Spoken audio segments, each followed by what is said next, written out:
What's up, Leafs fans? Welcome back to another Leafs Nation After Dark. I'm Zach Phillips, and tonight we're going to be breaking down game number 27 of the Toronto Maple Leafs regular season against the Pittsburgh Penguins, losing this one 5-2. And tonight the main topic will be, is it time to trade Auston Matthews? No, I'm just kidding. But we will get into what's going on with this Leafs team since the return of Auston Matthews, how they played here tonight, how they played over the last week, what caused this loss, my overall thoughts about why they played this way, how this result came to be, some of the confusions with some of the lines and stuff. Maybe the first time I've had questions about Berube.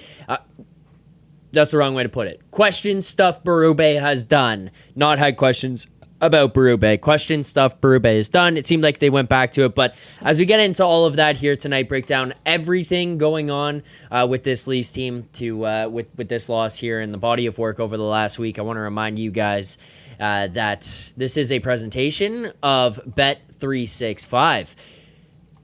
Proud partner Leafs Nation pregame and Leafs Nation After Dark. Open an account Bet365 today and bet on a huge range of markets. Use code NATION, N-A-T-I-O-N. That's code NATION, N-A-T-I-O-N, all caps.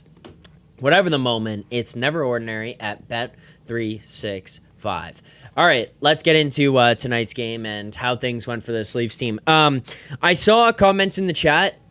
So it seems like people are very on either ends of the spectrum on this game tonight, and I'm gonna try my best here during this show to maybe persuade you a little bit to come to more towards the middle, where I understand the frustrations, and I'm going to express those myself during the show tonight, and we'll get into all of that and get into why I was not happy with some of the things that went on and some of the performances of some of the guys, but also on the flip side, why maybe people shouldn't be as frustrated, concerned, upset, whatever, as they are. So let's start with this one. So obviously, I appreciate always you guys in the chat who are firing away and letting me know your thoughts on the game, the team, whatever's going on, and I'm always willing to hear things out. But Robert Smith, one of the big fans of the show, one of the people who's here a lot, all the time, actually one of the earliest people every single time the show is scheduled.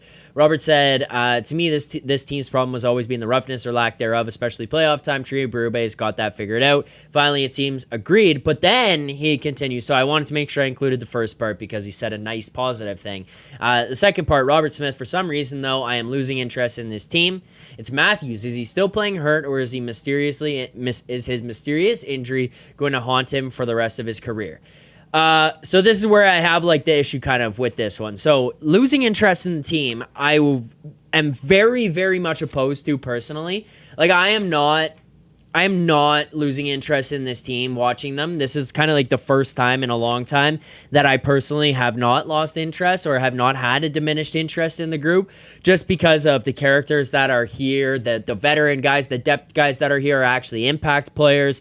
And on top of that, you're getting a different brand and style of hockey. And I mean, included in this is over the last little while now, we're seeing Mitch Marner throwing hits. And engaging in physical play. And we're seeing just a change of mindset and attitude. Even William Nylander seems to be flourishing under Craig Berube.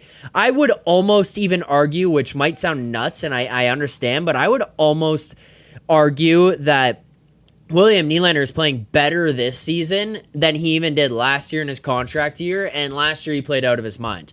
I think that William Nylander has been exceptional this year. I thought he was playing really, really well here tonight. But losing interest in this team, no. As per the Auston Matthews stuff, I'm not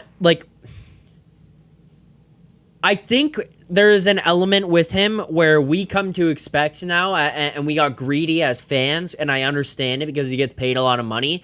But him to do what he did last year or in each of these 60-goal seasons and stuff, we expect him to do that every single season. And I think that that's just not the reality. Not every player is going to score 60 every single year. Maybe this is a 50-goal season. And then when you go from 60-plus down to 50-plus, that's where, okay, that's a decent drop-off for a guy. You're scoring 10 less goals, maybe 15 less goals. So that's going to stand out to us. And I think it's a fair criticism and people can actually get frustrated with it. But that's where I would just start to kind of turn the dial back a little bit and say, hey, like, let's not like go absolutely nuts on him there. What I will get a level of frustration for with it is, like, it feels like it's been a long time. I mean, really the last game that stands out to me of him doing this is the game in Dallas where he scored the overtime goal a couple of years ago. It was in the 60-goal season. It felt like he could score at will, where that's the last time I remember him doing it, where it was like he took over a game and kind of put the team on his back and said, fuck it, we're not losing tonight. Apologies, I just should not have swore with something on the screen there. That's my bad. But he kind of said at that point, like, hey, we're not going to do that. We're just not going to lose. Like, I'm getting us over the finish line. And it feels like it's just been so long since that's happened. Even last year in the 69-goal season, there was, like, moments where, yeah, he would score a bunch of goals. But I actually urge you to think about a game where it felt like he said by his play and not just the fact that he was scoring goals, which I'm not trying to diminish how important it is to score goals, but I just don't feel like he has been a game breaker to make it like into a single word in a while. And it feels like that element has been lost for a little bit. And I want to get that back. And that, I think, is a frustrating thing that people can get on him for. And I think that we can have this element of, like, what the hell is going on.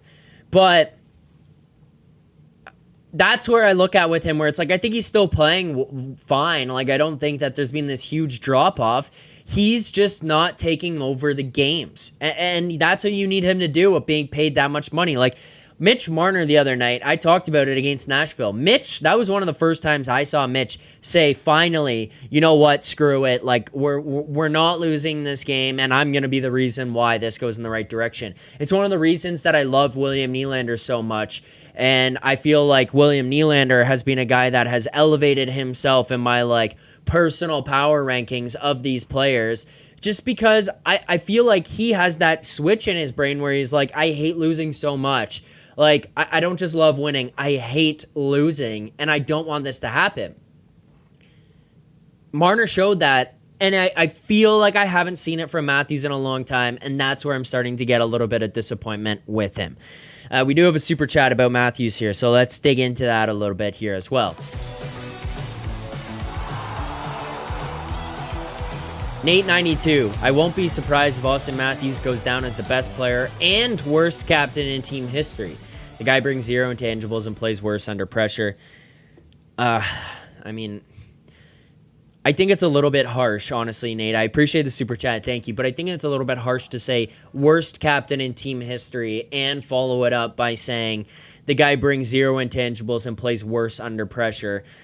Saying he brings zero intangibles, like, we don't know what he's like in the room. That's one thing I would kind of urge to calm down there a little bit. We don't know what he's like in the room. We don't know what he's like around the team and how he's bringing those guys up and the conversations that are had, because he doesn't necessarily need to do some of the other stuff, fighting, starting scrums, whatever, to have some of the other intangibles. There are intangibles that maybe we don't see behind closed doors. So I think that that's a little bit of an aggressive statement. Playing worse under pressure, I don't know. Like, the body of work that he's put together would kind of indicate that maybe that's true if you go back to playoff pass as well, like saying like, hey, there are spots where, you know, it's dropped off in the playoffs and it wasn't as dominant as it needed to be. A spot here tonight against Pittsburgh where you're looking to come back. I thought the team played very, very well in the first period, despite a misleading score there, being down 2-1. And it's like, yeah, it just didn't really ever show up. Like, it just didn't show up. But yeah, I don't know. I guess the other part of this would be one of the things that has stuck with me for a while now since watching it in the summer was Jacob Trouba. Say of him what you will, and the fact that he got traded there and they wanted him out of New York. But when he was asked about the captaincy and stuff, and they were asking him about other players, they had asked about, I believe it was Quinn Hughes. And he said, yeah, it's all fine. Like, he does all these things, but it's hard to ask guys to do things when you won't do them yourself. I'm paraphrasing there, but it was pretty much along those lines of, like, it's hard to ask other guys on your team to step up in situations and do things for the team, for the greater good, if you're not willing to do them yourself. And I thought that was a really interesting comment, because look at Sidney Crosby. Does he fight constantly? No, but he's willing to fight. He's done it a few times in his career. Is he in the mix in scrums? Yes. He's not the guy who just leaves right away. He's willing to start scrums. He gets pissed off. You see him have a reaction. Nathan McKinnon, Gabriel Landeskog, these are guys around the league that I look at and say, hey, those guys get in there. Barkov, Kachuk, like, these are leaders on other teams. I mean, you could kind of spin around the NHL and find other captains and other leadership groups that all have guys who will step up and answer the bell when it comes to it. And obviously he was talking about Quinn Hughes in that, and I think it was a fair criticism or point to make by Trouba in that regard. But it made me think about it with Matthews, because take a step back, in all seriousness, regardless of how you feel about him as a player, but take a step back and ask yourself, is he willing to do that? Is he willing to step in and defend a guy and go toe-to-toe with someone when need be, because he has to? I don't know. I don't know that he is. I can't definitively tell you no, because obviously we don't know the future and it could change next game. But if we look back on the past, and has he done it? No, he's never. Like, that has never happened. That has never happened. So there is cause for concern from that standpoint. But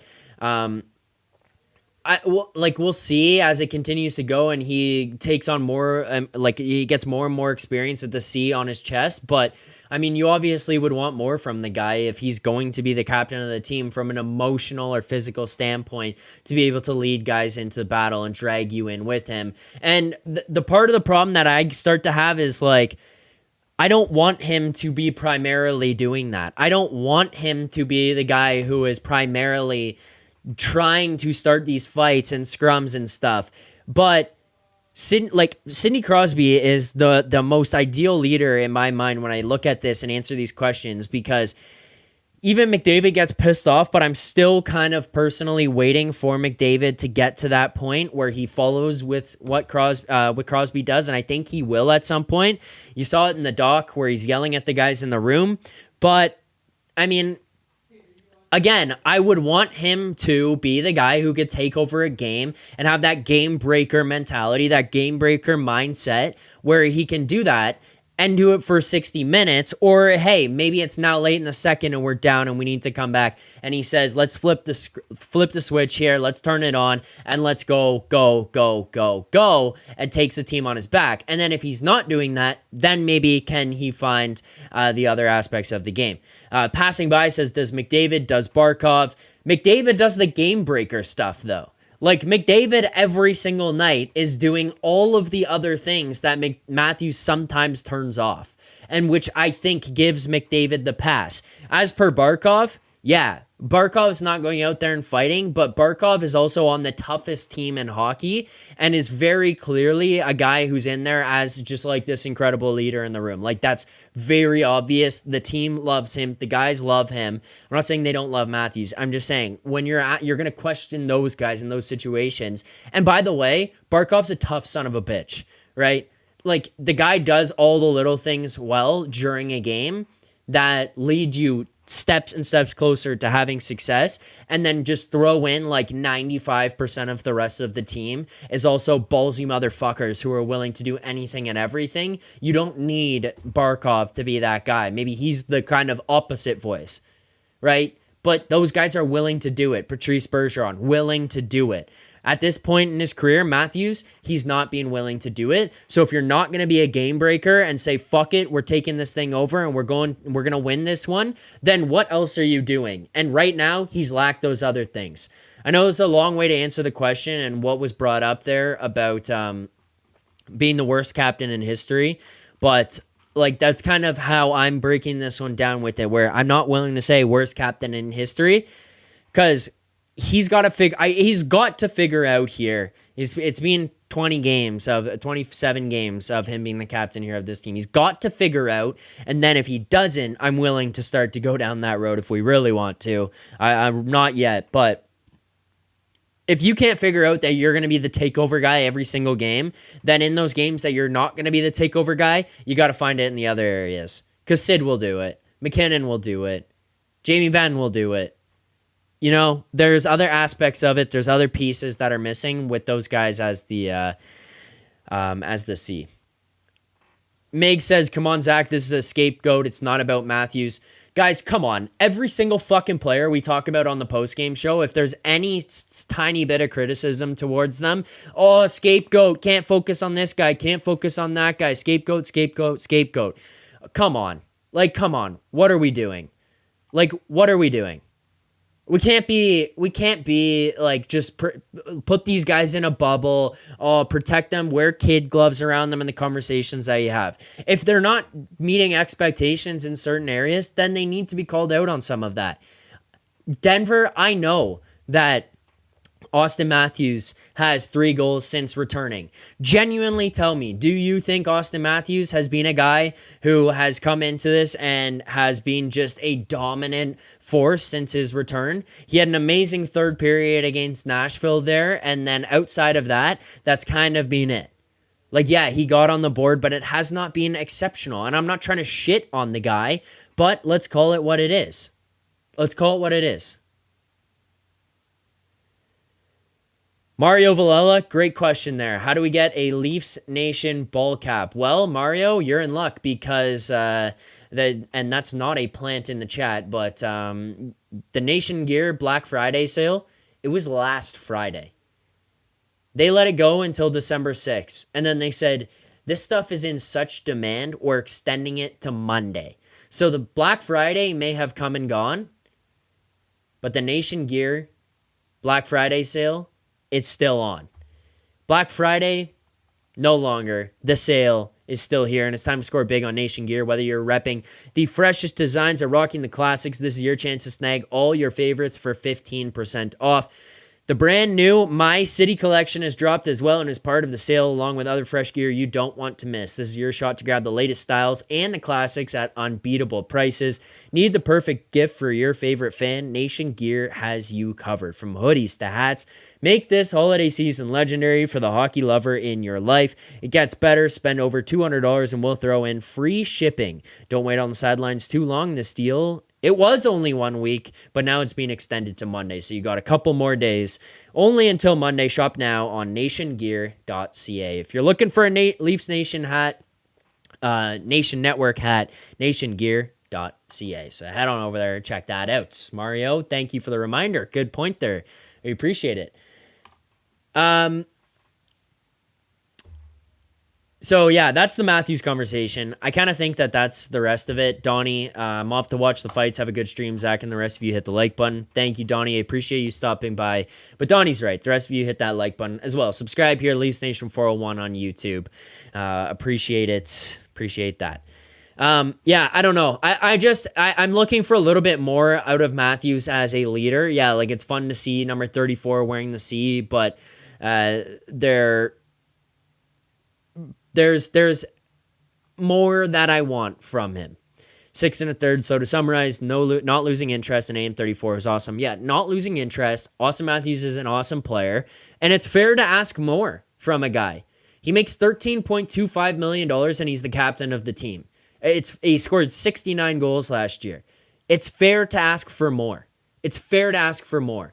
Like, it's not like he's sitting here absolutely padding stats, leading the league and whatever right now. There is a element that is missing from his game that you would like to be improved upon. Maybe it's as a leader or whatever, but yeah, it's just missing a little bit. It's missing a little bit, and hopefully that's able to change over the next little while, because you'd like to see him be like that incredible leader, etc. What else do we got? Oh, I touched on it off the open, and it was Something I talked about in pregame, which unfortunately, like we obviously put out the pregame video, we were expecting some changes. I didn't know exactly what those changes were going to be, but it ends up with Nick Robertson coming out of the lineup, Ryan Reeves in, Alex Nylander in, and Pacioretty in here tonight.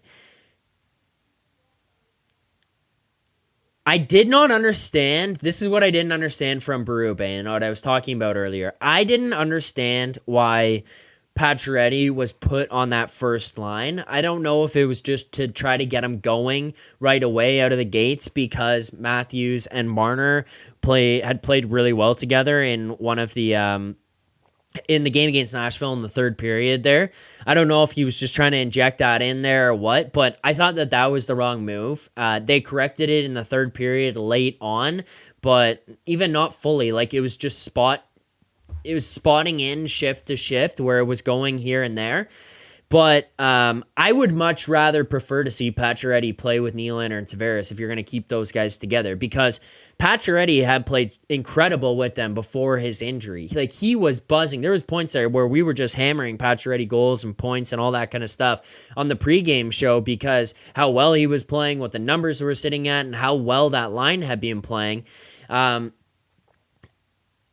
Putting Nyes out there, like he's going to fit into any role, but it wasn't even a matter about how good either of those guys were. It was a matter of chemistry for me. Nyes, Matthews, Marner had built up chemistry, and Pacioretty, Tavares, and Nylander had built up chemistry before the injury. So to not put them back together, I thought was interesting, and to break up Nyes, Matthews, and Marner, I don't know if he was just trying to maybe like switch things up because it didn't work for them last game or what, but would prefer to see them switched back in the future. You get that top six solidified of those guys, and I think you're headed back in the right direction. But yeah, that's literally the first time I've kind of looked at Berube and been like, what the hell? Like, why? It's not even a matter of like they're terrible or anything. It was just, or like these lines don't work. But we saw lines that did work. So why did that change? Like, that was what I didn't understand. We're almost there at the smelling salts for those watching. We're working on a smelling salts little situation here for the stream as well. But the more we do it on the show, the more we can get ourselves to that position there where we could maybe make it more of a regular thing. You know what I'm saying? So keep hitting the like button, subscribe here to the channel. Let's get to our next super chat.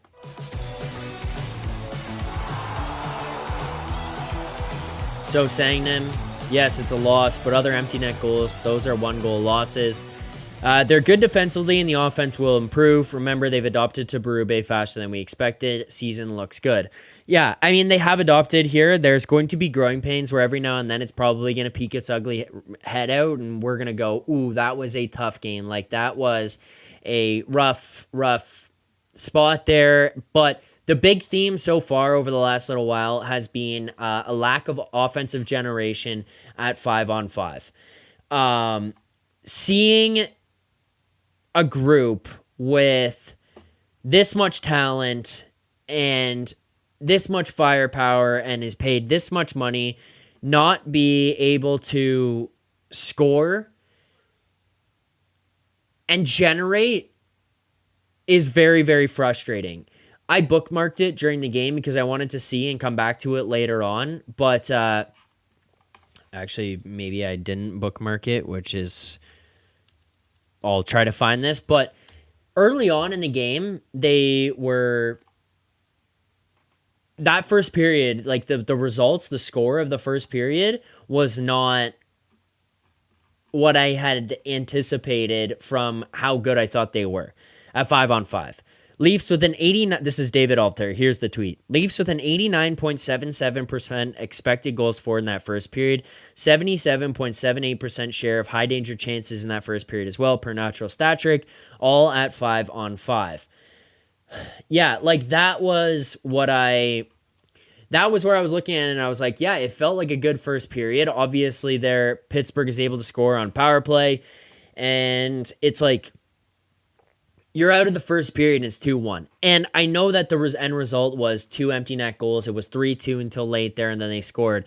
But my frustration is more the drop-off of that first to the second to the third. I also have frustrations with some of the officiating. I tweeted at Rosie during the game, told him it's time that he straps on his skates and gets out there because we need to have an officiating summit because of how terrible these refs have been. But like, it fell off, and I would have wanted to have a bit more bite and jam from these guys throughout the second and third period. It was pretty obvious Pittsburgh was pissed off. It was pretty obvious Pittsburgh wanted to win this game pretty badly. And what did you do to rise to the occasion? It felt like it wasn't there, and that's when I turned to guys like an Austin Matthews, and where we started this conversation here tonight, and say, hey, where were you? Why didn't you step up and try to take over this game, or just step up and actually take over this game? I mean, I even see there's a comment here on the Twitter stream right now. Shot caller. Number 34 is effing rotten. What a waste of 13 mil. Night after night, he is completely invisible unless the other 10+ million, are passing him the puck. What a joke. McKinnon and McDavid are 5 times better. Number 34 is the Leafs' biggest problem. There's a lot of frustration with Matthews here tonight, obviously. I think a lot of that is just coming with the fact that the team is now struggled since his return. And on not just struggled since his return, but were so damn good with him out. Like, the contrast over the last little while, I don't know if they just decided they were going to like, hey, Matthews is back, the big dogs got us, but play has for sure fell off. Plays for sure fell off. Lots of people are pissed off. Lots of people are pissed off. Okay, who is that guy? Got to friend him. Yeah, that was a response on Twitter on the Leafs Nation TLNDC Twitter account right now. While we are live on the stream. Someone is not happy with Matthews. We got another super chat here.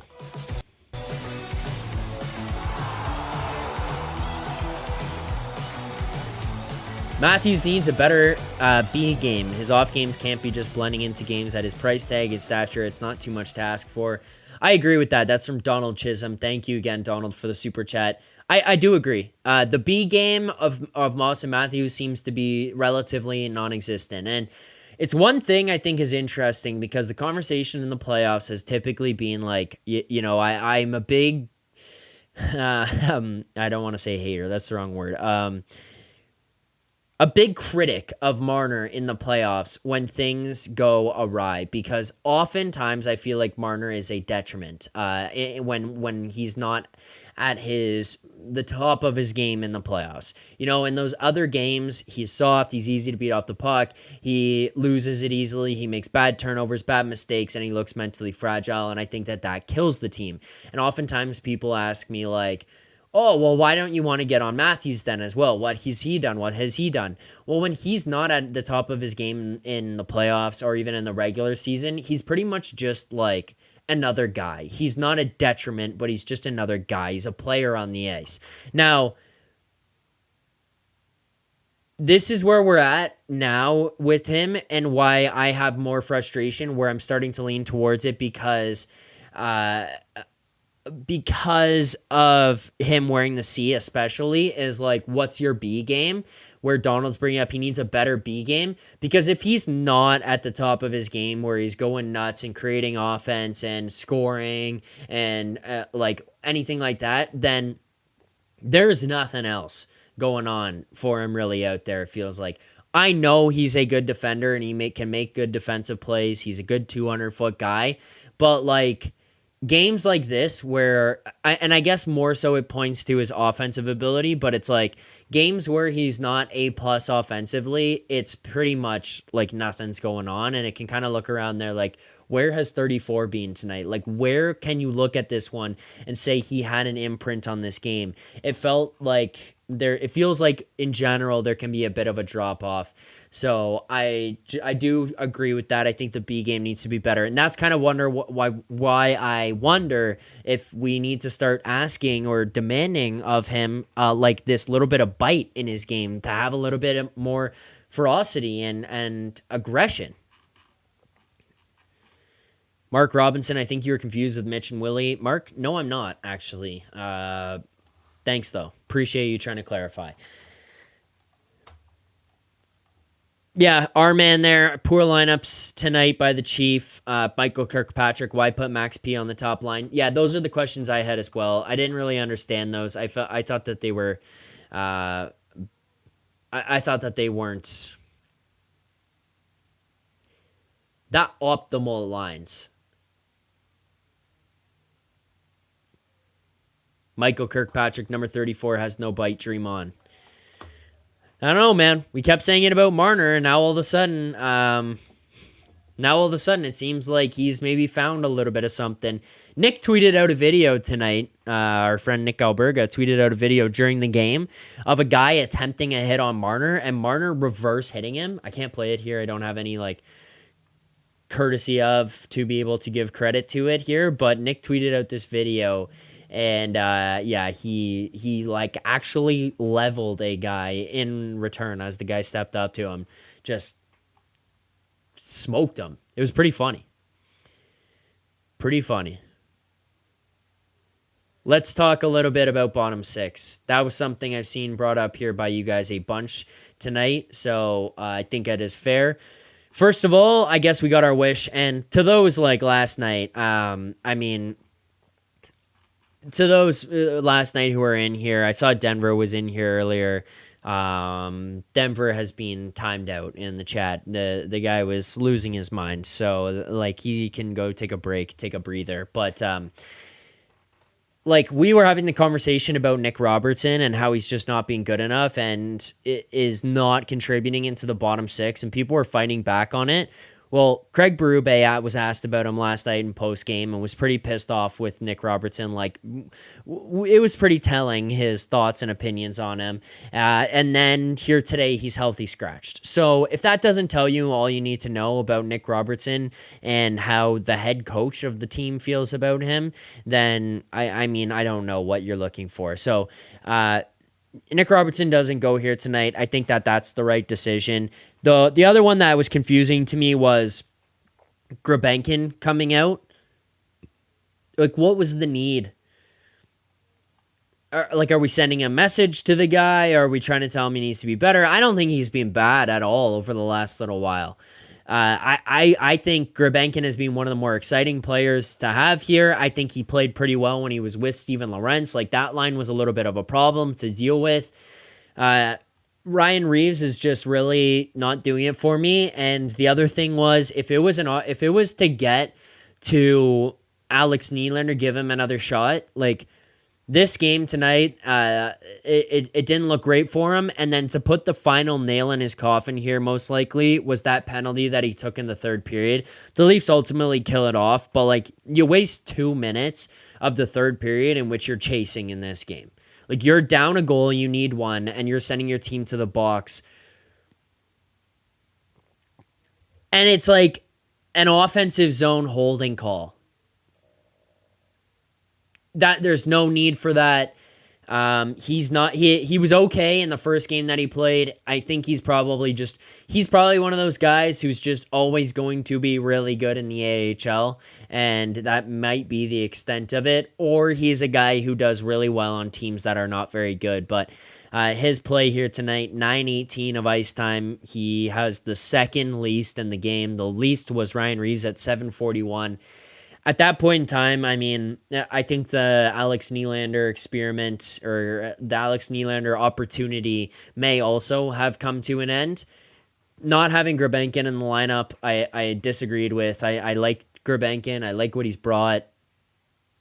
Ryan Reeves into here as well. You could obviously pick your spots with the guy and give him some chances here and there, but he did not look that great here tonight either. So this is the first game that I came to after and was like, wow, interesting coaching decisions or lineup decisions, I guess more so I should say, with some of these guys who came out, went in, and then who they decided to play together.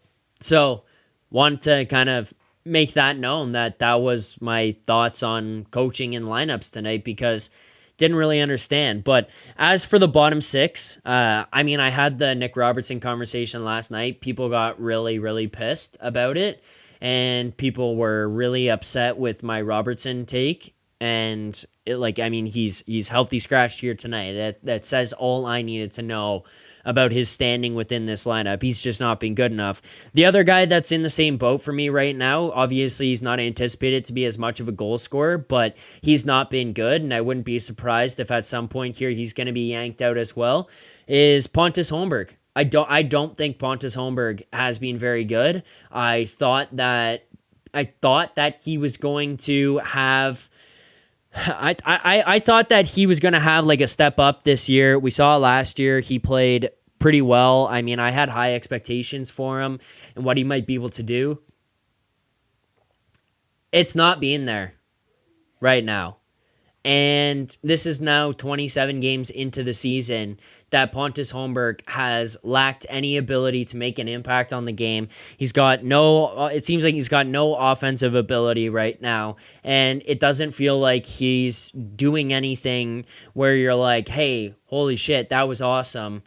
And like, what do you do now? What do you do? Like, what are you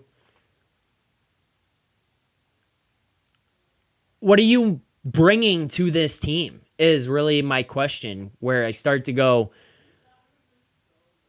what is your purpose?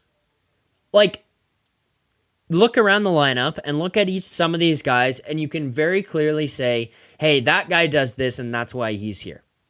Tell me, what does Pontus Holmberg do right now that makes you say, hey, we need that piece in the lineup, other than the fact that he is just another guy on the ice? And Donald Chisholm there says the puck dies on Holmberg's stick. Agreed.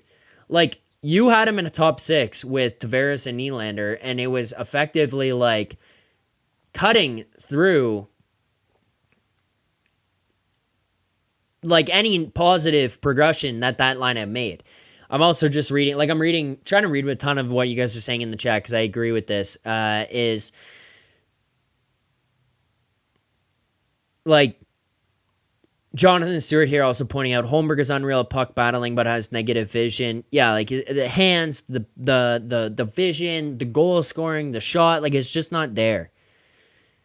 And people, the other thing here where I get it, but I'm not like jamming panic button, and I would push back on you guys. I mean, you guys know I have no issue doing that and going and disagreeing with you, is stop panicking about bottom six right now. Stop panicking about the bottom six. You currently have Max Domi, Bobby McMahon, Calle Yarncroke, David Kampf not playing. They are all injured. You just got back Max Pacioretty, which immediately made your top six better and moved Pontus Holmberg down and out. Nick Robertson went out of your lineup.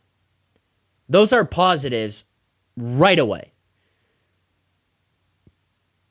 Like, those are immediate impacts. Max Domi comes back. Someone else is going out. And I'll tell you right now, it's not Steven Lorentz. It's not Connor Dewar. You're looking at probably Holmberg, Reeves, Nylander. Domi, McMahon, they jump back in here. Calle Yarncroke is an improvement on those guys if he's going to be able to play. I know that he's going to be out for a long time. I know that they may choose to move on from him. I know David Kampf is out, and they may choose to move on from him. But those of you who are sitting here and saying, like, oh, the bottom six sucks and this is a reason to panic, that's where I would just say stop. Like, this is not the final bottom six. So please stop freaking out about a bottom six that I am willing to guarantee the bottom six doesn't look like this come playoff time. And I'm not talking about like one player changing. I'm talking about potentially like 2, 3, maybe more that change. So I get it, and I'm fine with like criticizing players within those and having those conversations and saying that guy doesn't belong, this guy doesn't belong, because it's a game by game. But if we are going to maybe take a step back here and think about big picture stuff, like pump the brakes on a bottom six with this team right now. Yeah, it's not that good, but there are injuries. Bobby McMahon makes them a lot better. Max Domi makes the bottom six a lot better. Like those things I look at right away. Just those two guys, you're immediately better. Minton, I think, probably stays. Having Nick Robertson out of the lineup makes your lineup better. Pontus Holmberg coming out will probably just make your lineup better, your bottom six. So even you guys saying some of this stuff is like, oh, Domi has 0 goals, so this guy gets hurt a lot, blah, blah, blah. I just want to push back on that idea, because this is a makeshift bottom six that is not going to feature a lot of these guys when things get more important, and taking some of them out is just going to immediately make the team better. Like sometimes there is addition by subtraction, and I feel like we may experience that with taking some of the players out. So pump the brakes. I'm freaking out about the bottom six. I agree with you. The bottom six is not good right now. Like I'm willing to give those of you in the chat who think and feel that you're valid. The opinion is valid. But on my end of things, I just want to say, stop panicking. Like there's no need to lose our minds and freak out about it. It will be okay. JS, Minton has played 8 games at 10. You burn a year off his entry-level contract. His entry-level contract's already done. He's playing in the AHL. That's done. It's over. He's already into his entry-level. Mario, Zack, the bottom six of our opponents has been killing ours. Again, Mario, I agree, but it's going to get better. I did see another comment up there. I can't find it, but someone brought up, Grabenkin needs another 2 years of seasoning in the AHL. Disagree. I mean, yes, he needs more seasoning. You're fair. That's fair. But like in 2 more years in the AHL, I think is a bit egregious. Like the kid had looked really good at the beginning. Yeah, there's maturity stuff that needs to be done here. But I mean, he's been playing pro hockey. He knows what it's like to be around these guys. He needs to adjust to the NHL, not necessarily to the AHL.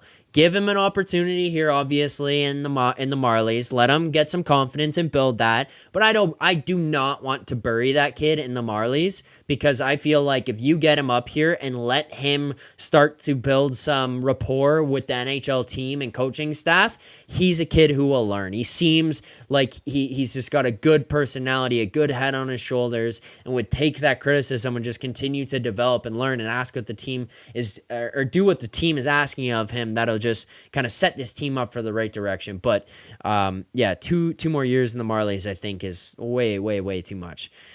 Sally Brain also pointing out, which I think is good, Domi played like this whole season injured. Of course, he wasn't doing well. Yeah, agreed. Debo, I don't think those guys coming back makes a difference. They weren't good when they were healthy. I mean, I disagree.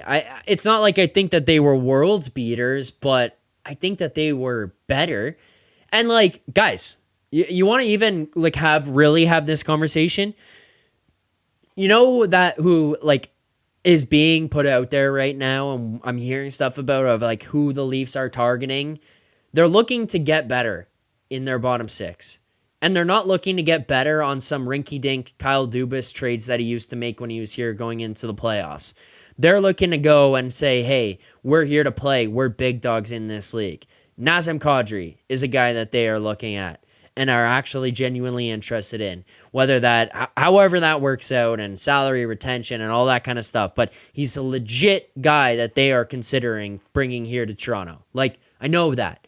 Brock Nelson is another name that is being floated out that the Islanders could be willing to trade. Yanni Gourde is a guy that Nick has continued to say he wants to see what happens with him, whether it is in the trade deadline or in the summer as free agency. Obviously, you'd rather it be at trade deadline, but like that's another guy. Those are real players that are out there that could make an impact here if you go and pursue them. Like legit players that are not oh, nice, we brought in, Thomas Plekanec. Like, no, like this is legit trades that make your team better as you go into the playoffs. And no offense to Noel Achari, but like that kind of stuff too, that's not what it is.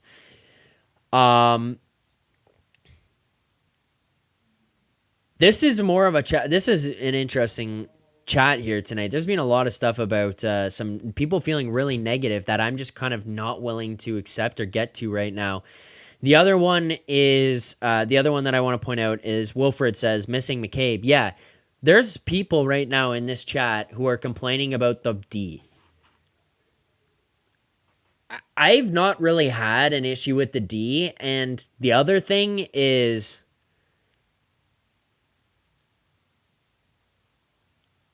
McCabe is out. McCabe and Tanev have been I'm not even exaggerating. Like, according to analytics, McCabe and Tanev have been the best defensive pairing in the NHL this season. The D is not the problem. That 6 is playing really well. McCabe comes back. You put Riley and Ekman-Larsson back together. You get Tanev and McCabe back together. And then you're going to have some type of rotation with Philippe Myers, Connor Timmins, and Simone Benoit. And truthfully, I think Philippe Myers played pretty well tonight. I think he's a guy who probably spots in for one of Benoit or Timmins. And this is a good problem to have. It's something we haven't really experienced in a long time. Yeah, sure, there's moments each time where we could say, hey, that was a mistake by that guy. Like last night, I look at the Benoit net front on the first goal that was scored by Dowd, where he didn't box the guy out properly. That's fair. Hadn't been that messed up on that play. Lost his coverage. But you know what? The rest of the game, I'm not sitting there going, why is this fucking guy on the ice? Get him off. Why is he getting minutes? Why is he getting chances? So, it's not really a concern for me. This is the best D we've seen. This team is struggling on offense right now. They're struggling to score. They're struggling to generate at 5-on-5. And I saw that tweet by David Alter after the first period, and I was like, yeah, I thought that they looked good. Obviously, Pittsburgh is able to score on their power play. And then after that,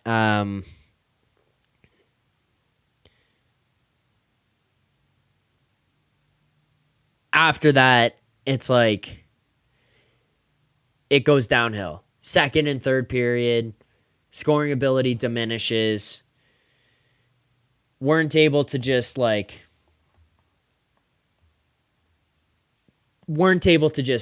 kind of take care and clean up business and stuff. Like, that's the stuff that I want from these guys, where you're like, hey, in a game like this, you continue on that first period, because if they played in the second and the third the way that they did in the first, I think that you legitimately walk away here with a pretty clean-cut victory over this Pittsburgh Penguins team. Like, you were in it right until the end.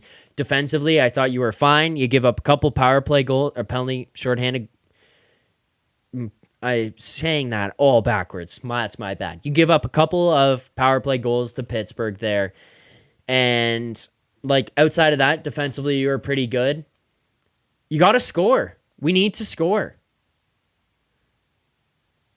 Mario there pointing out Zach Berube said that McCabe injury was minor and would return 2 games ago. What's going on here? He got hit in the back of the head with a puck. If he's not feeling great, the other thing I actually thought of, this is pure speculation, by the way, I don't actually know anything on this, but I actually just genuinely was like, I wouldn't even be surprised about this.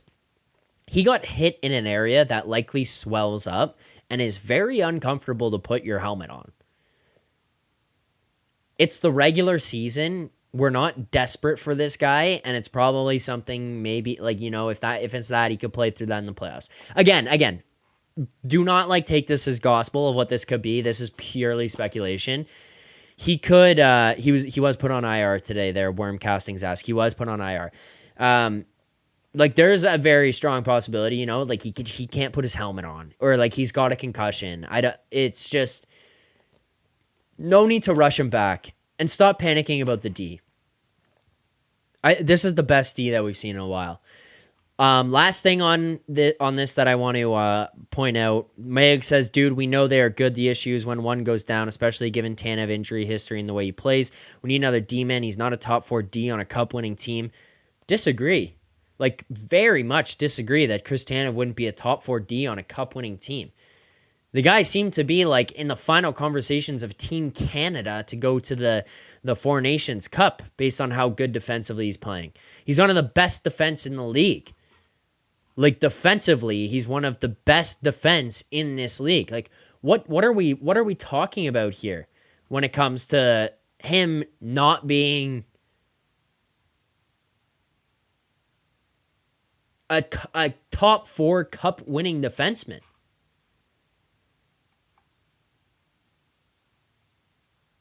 He's a stud. He's a top 4 D-man.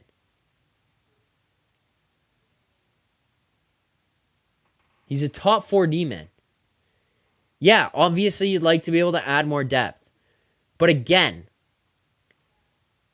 this has not been an issue with these guys of saying, oh, wow, so-and-so went out. The D sucks now. Yeah, if Tampa loses Victor Hedman, then they have a drop-off in their team. You can't just go and get a guy because you anticipate that Victor Hedman may go down with injury. Come on. We need to relax with some of these.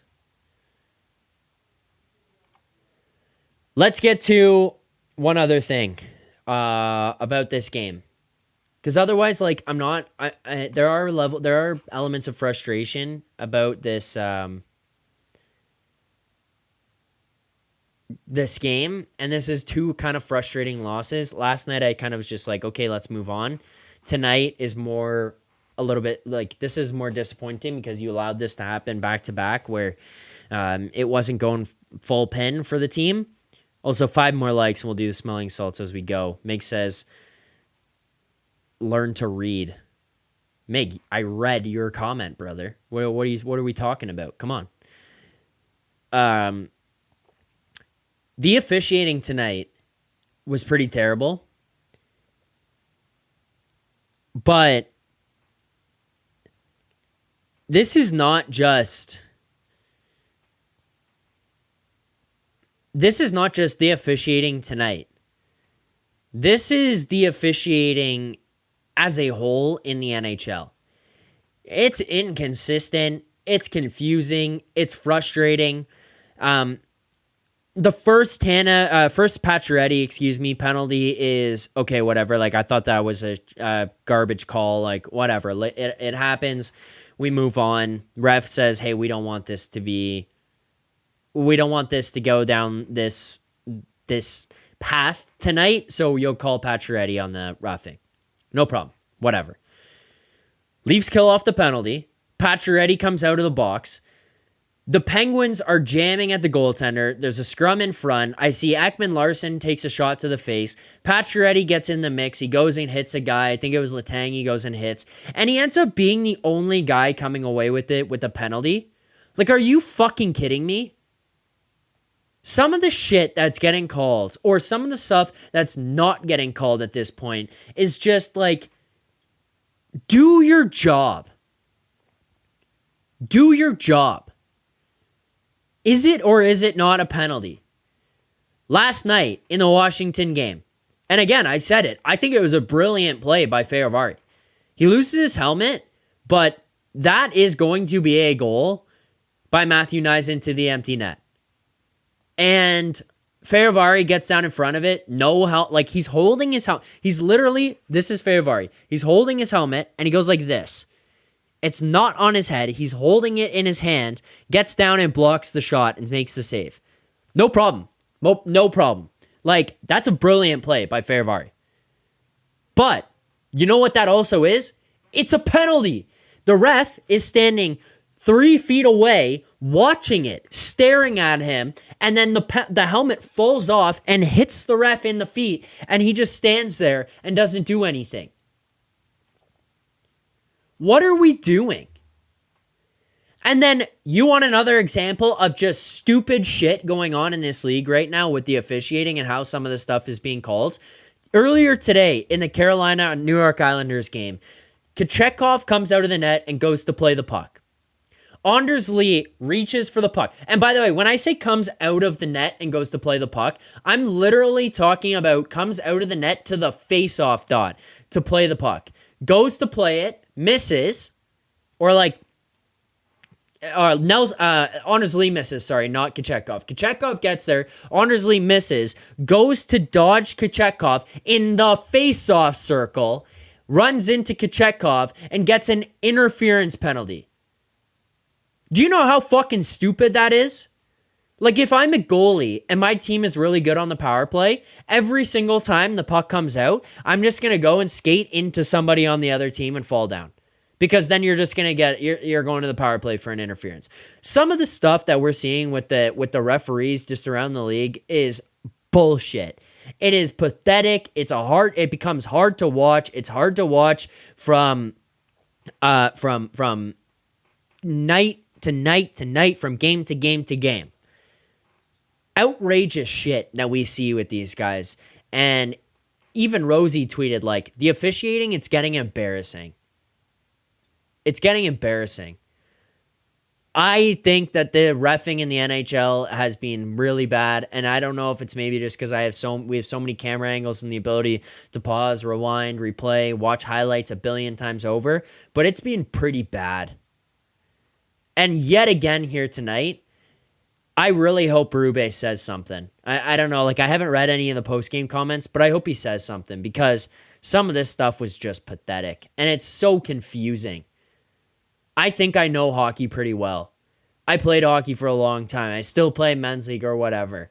I watch as many games as possible. You know, like, I was sitting in my living room watching 3 games at the same time here tonight, watching across all of them, watching all these different things happen. There are times where you will watch the same play happen in one game and not get called, and 2 minutes later, it gets called in the next one. Just some super inconsistent stuff that I don't understand from these guys right now, and it makes it hard where you're like, I don't know what I'm getting in, night out. Soft slashes, or guys lose their stick and all of a sudden it is a slash or it's not a slash, and it's like, it feels like there's a lack of accountability with some of this stuff. These guys just make it up as they go. Like that one in the Islanders game, to have Anders Lee called for interference because Kochetkov like skated out to the dot and didn't get out of the way is bullshit. Also there, it was pointed out, it was said at least, Tortorella pissed off in the Flyers-Bruins game earlier today, and he had a right to be. Insane shit. There was also a comment here in the chat just pointing out Scott L. His helmet didn't just fall off. This is in reference to Feovari last night. It was knocked off by JT. Just wanted to clarify. I know it was Scott on the first one where he knocked it off, and he should have got a penalty before that. Fair enough. Let's say ref didn't see it or whatever. I'm talking about second. It happened again. He made that save on Nyes. Puck rolled over into the corner, and so did his helmet after that. It was like that. You could have clearly been able to tell the guy was playing without his helmet on.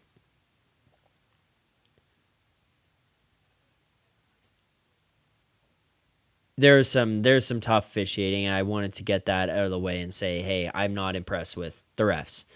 We did hit 50 likes, so thank you guys for doing that. We'll get out of here on a couple more things. We got to get to the play of the game, the best bet, and then we'll get to our grade of the game here as well. But we did hit 50 likes. You guys keep jamming that like button.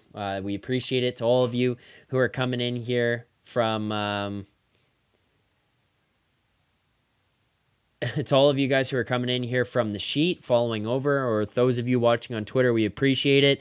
If you do want to make me do smelling salts on the stream, You just have to head on over to the YouTube channel, and at every 50 likes, at every set of 50, we do smelling salts. It's just something I've done for a long time. It's something that I will continue to do because you guys seem to like it. I, at this point, obviously enjoy it. So keep hitting that like button.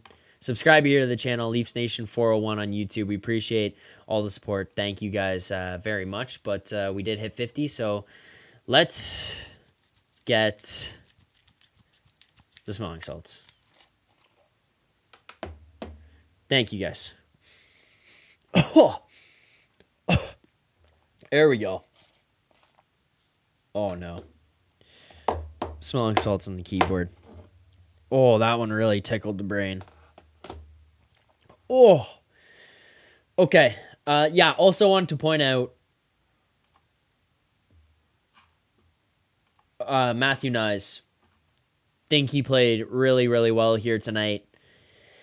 That play that he made on the penalty kill where he's down in the offensive zone and circled around, protected the puck, turned around the back of the net, skated around, and ended up actually exiting the zone and passing it back out so that they could regroup and kill off more time off the clock. And then Pontus Holmberg enters the zone and ends up drawing one. Brilliant stuff by Matthew Nyes. So kudos to him. Let's get to our play of the game.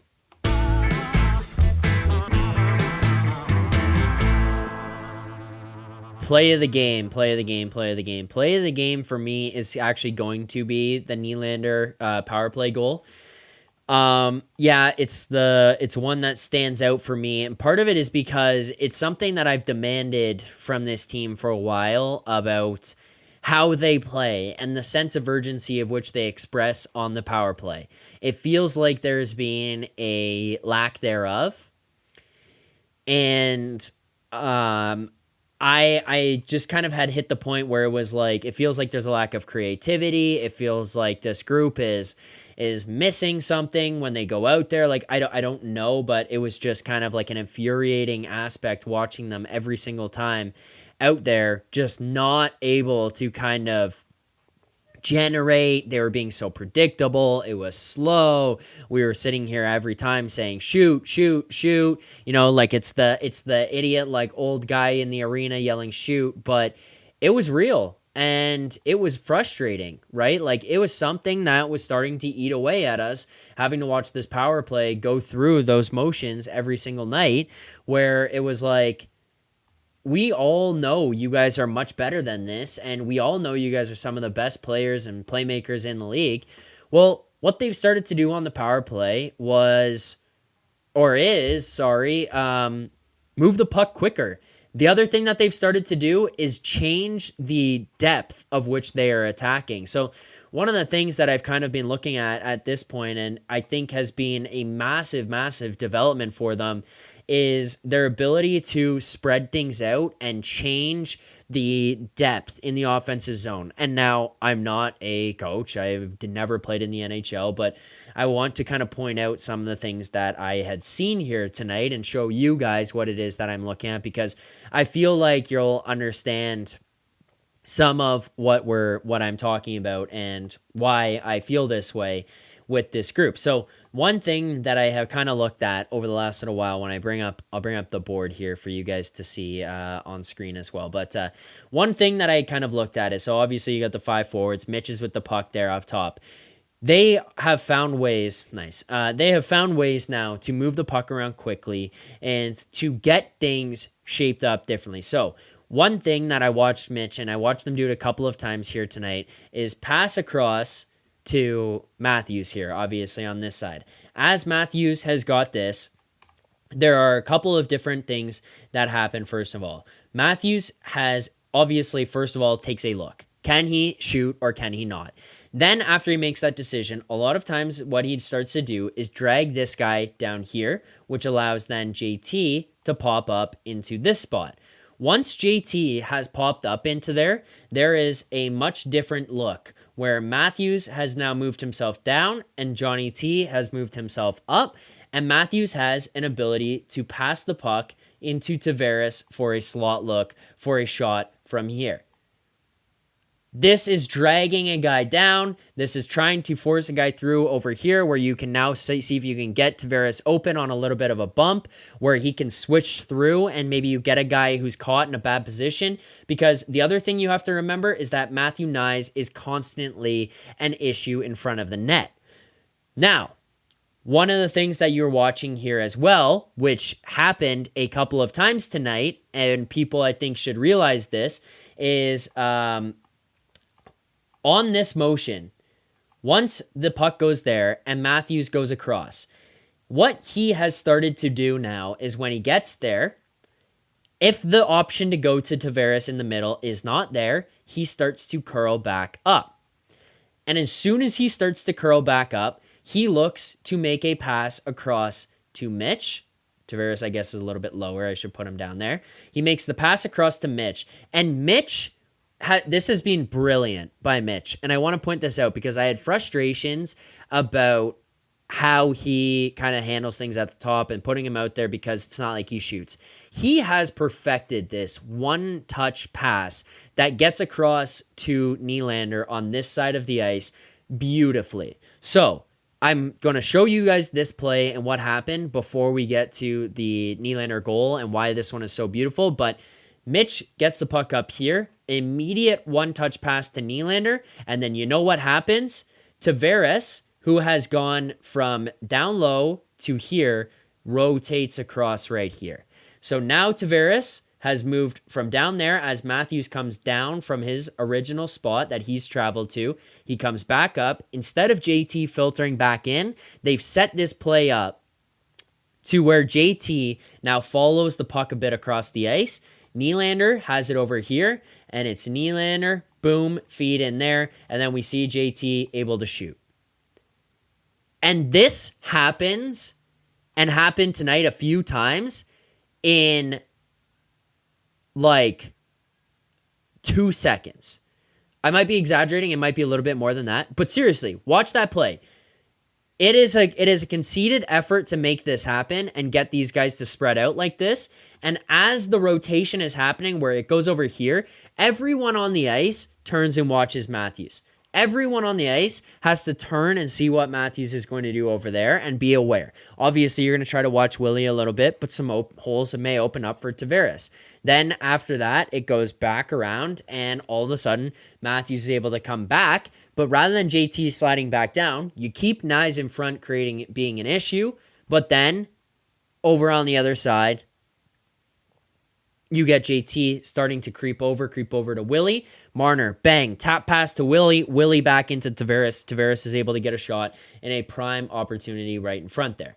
So the other thing that ends up happening now is rather than in this same rotation as this goes, and this is where you ended up with the goal here tonight, is rather than Willie taking that pass, Willie, who has an incredible shot, just rips it short side and scores. It was awesome puck movement. It was an awesome breakdown in the offensive zone of the power play and something that like we don't see them do to like this degree normally where they're moving the puck that quickly, moving it that efficiently. I just wanted to point that out. I thought that was an awesome play, and that's my play of the game. The second one is the honorable mention is Mitch and his goal.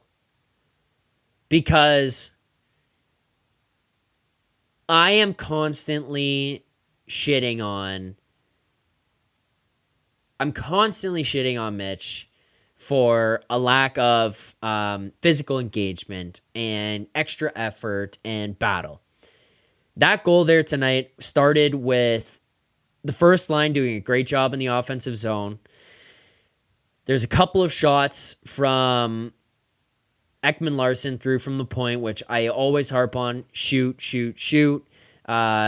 Make sure to have the puck going from low to high, and then once it goes low to high, quickly getting shots off on net. And Ekman-Larsson shot a couple.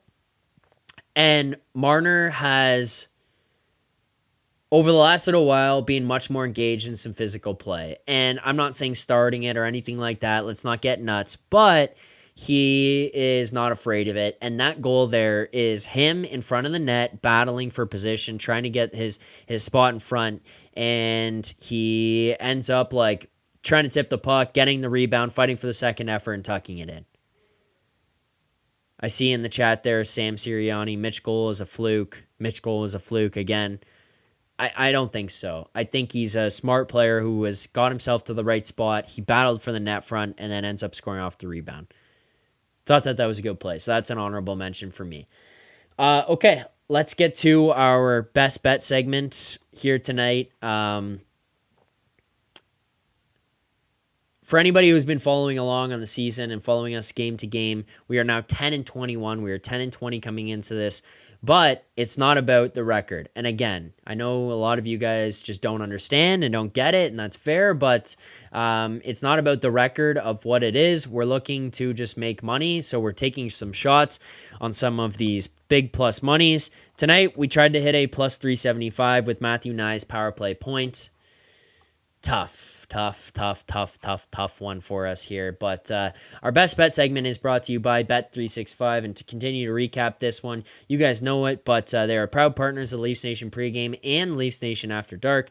Use code NATION, N-A-T-I-O-N. That's code NATION, N-A-T-I-O-N. Whatever the moment, it's never ordinary at Bet365. But yeah, our best bet segment tonight does not hit here for us, unfortunately. We do end up losing on the night $50 a half unit.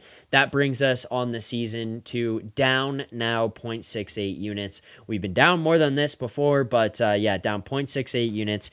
Cannot win them all. And again, I want to stress to you guys, like, at this point in time, for those who are keeping track at home, we have wagered...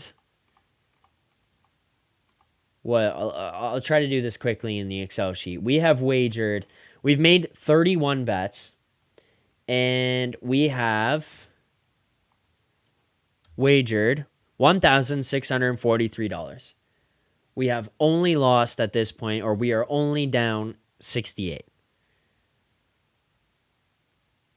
That's not that bad, in my opinion, if we are trying to really force some things and try to find what we can and hit some big long shots. Like last game, we tried to hit a plus 650.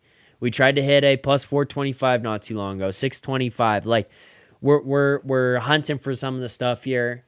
Didn't get it, but it's unfortunate. Sorry. Try to be better. We'll get it back.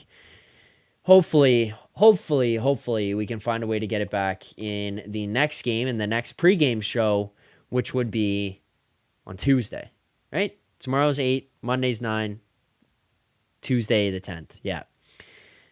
Is what it is. Let's get final segment here before we get out of the show. Appreciate it again, everyone who's liked, subscribed here to the channel. Final segment is our grade of the game. You guys let me know what you're thinking in the chat there. I want to read all of it. I want to maybe see if we can get to the same spot on our grade of the game.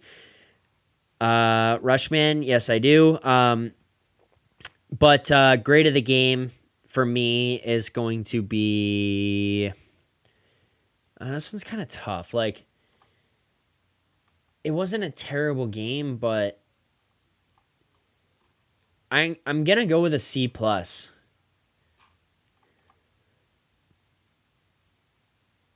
You were outshot. I would expect in a game where you're down and you're chasing for you to kind of pile on and maybe like turn up the Jets. You went 1 for 3 on the power play. I'll never complain about that. Like 30% on the power play, 33% on the power play. No issue there. I wish that they had scored later, but especially in that power play late in the third period, they had some good opportunities. There was a couple amazing saves that were made that obviously keep them off the board, but you gave up a bunch of penalties here tonight. You gave up a bunch of odd man situations. Yeah, Pittsburgh had 5 power plays. They scored on 2 of them. In a game, like, it's a 5-2 game, but it's a game that you're losing 3-2 until a couple minutes left in the game.